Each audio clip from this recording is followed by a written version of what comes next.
안녕하세요. 4월 16일 셋째 주 해외 정치 뉴스 요약입니다.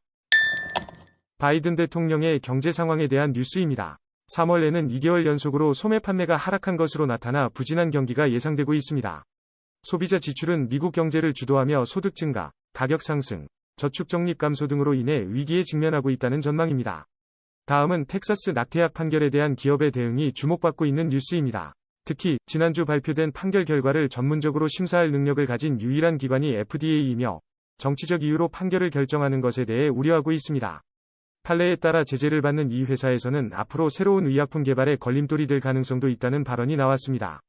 다음은 바이든 대통령이 발표한 뉴스입니다. 현재 상황이 불확실한 오바마 대통령 시대 때부터 시작된 어린이 불법 이민자 문제, DACA와 관련하여 바이든 정부는 DACA 수혜자인 드리머들의 건강보험 확장을 공식 발표하였습니다. 드리머들은 오바마케어나 메디케이드의 건강보험에 가입할 수 있는 기회를 가져갑니다. 이번 발표는 저소득층의 건강보험 보장을 강조하기 위한 것입니다. 다음은 미국 빅데이터와 인터뷰 조사 결과 제공된 미국 대다수가 고실린드 이민 지지한다는 내용입니다.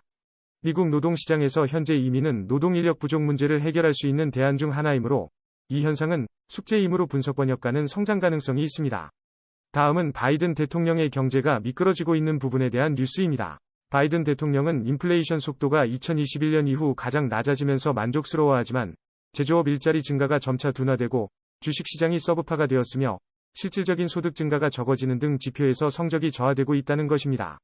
이것은 일반 대중들이 느끼는 경제적인 악화를 반영한 것으로 주식 가격에도 영향을 미칠 가능성이 있습니다. 다음은 바이든 행정부가 전기차 비이클 EV 채택을 촉진하기 위해 자동차 오염 기준을 강화하기로 계획하여 20년 이내에 기름 차량과 같은 일부 신차 생산을 금지하는 제안을 한 뉴스입니다. 제안에 따라 만약 과제를 달성하기 위해 연료 효율성 규제를 강화한다면 자동차 회사들은 더 많은 EV 생산을 해야 할 것입니다. 그러나 핵심 까다로움인 기존의 이동식 충전 네트워크와 핵심 자원 이슈가 존재합니다. 다음은 이번 주 정치 뉴스입니다. 바이든 대통령은 2024년 재선을 계획한다고 밝혔습니다. 민주당 복권 지지율 1위인 바이든 대통령이 출마를 선언할 시기는 아직 불분명합니다. 미중 간 대만 문제로 극적해진 지난주 마이클 맥콜 위원단 인솔로 대만을 방문한 공화당 의원들은 해결할 방안을 모색하는 만큼 중대한 주제입니다. 다음은 바이든 대통령과 트럼프 전 대통령이 공통적으로 가진 한 가지 문제입니다. 중국에 대한 의존도를 줄이고 미국 내 생산성을 높이기 위한 보호무역을 추진하고 있습니다. 이러한 강남구보호주의는 분리주의라는 경제 간 큰 틀의 충돌 가능성이 있습니다.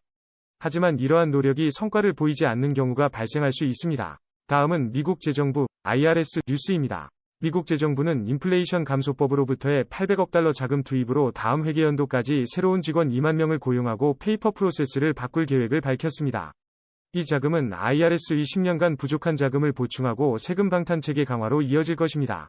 대체로 기업과 부유한 사람들을 위한 새로운 감시를 시작할 계획입니다. 다음은 바이든노믹스 워크의 뉴스입니다. 미국 취업자 인상 수치가 작년 같은 시점보다 떨어진 것으로 나타나 취업 시장이 안정에 가까워지고 있다고 합니다. 이는 인플레이션을 낮추기 위해 금리를 인상해온 연방준비제도 패드의 노력이 눈에 보이기 시작할 정도로 나타났습니다. 그럼 이번 주 요약을 마칩니다. 감사합니다.